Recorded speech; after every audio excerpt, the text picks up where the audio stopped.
Hey, it's One Plucky Pixel here, and welcome back to another creative design tutorial. In today's video, we will cover how to work with transparent objects within Adobe Photoshop. Starting things off, we do have many assets that are already pre-made. In this case, we do have our bottle image over here that is isolated. We do have a shadow layer as well beneath our bottle. And the white background is more or less the original background, which of course, as is, looks fairly realistic. However, we do want to utilize a new background color, which in this case is more of a sky blue. In this case, the result is fairly unrealistic. This needs a lot of help. We do have our leaves layer as well. This is the object that we will place inside of the bottle. Starting things off, I do want to make the leaves layer invisible. And while the bottle layer is active, I'm going to click and drag it into our new layer icon, creating a duplicate. We're going to do this one more time. Select the layer, click and drag, dropping it into the new layer icon, and there are the two copies. We're going to leave the original as is, but we will rename the two copies over here. For the first copy, simply double click and rename it Shine. For the second copy, double click and rename this Cork. From here, we can then toggle off these two layers, making them invisible for the time being. We're going to select the original bottle layer, and from here we must alter the blend mode. We're going to click on our drop down and select multiply. And as you can see, the shadows are currently isolated. Now we toggle back on the shine layer.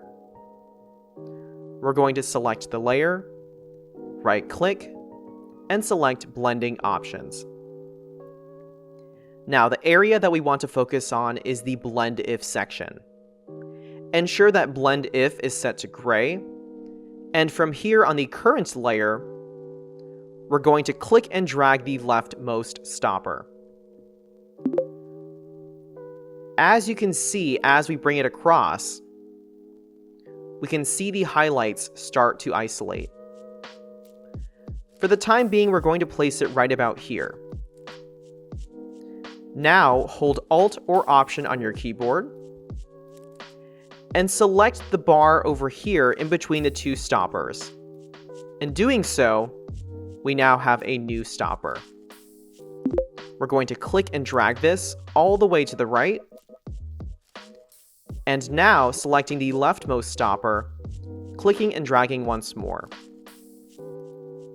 This will help to isolate our highlights. Now you'll notice if we go too far right, the highlights begin to posterize, creating a very unrealistic result. So right about here is good. Definitely use your optical judgment on this. Once done, select OK. And from here, we now have to activate our cork layer. As you can see, the cork looks fairly unrealistic. However, we can correct that. Once more, make your layer visible, select the layer, and now we're going to apply a quick mask, like so.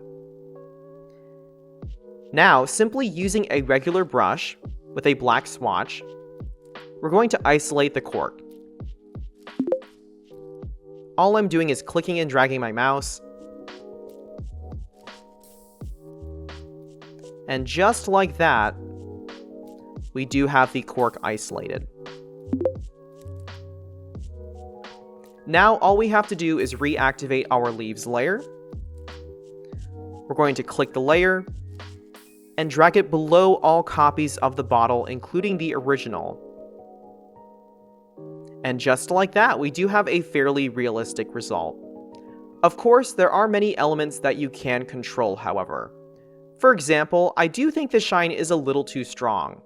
So all I have to do is select the layer, click on my opacity, and drop that slider down like this. Obviously, if I set it to 0 or fully transparent, but I think a good middle ground will do the trick here. Let's do this at about 65%. Additionally, you can experiment with the blend mode. I have mine set to normal, but I also recommend lighten, screen, or possibly even overlay if you would like. And there you have it. This is the end result, transferring a transparent object onto a colored background with an object inside as well.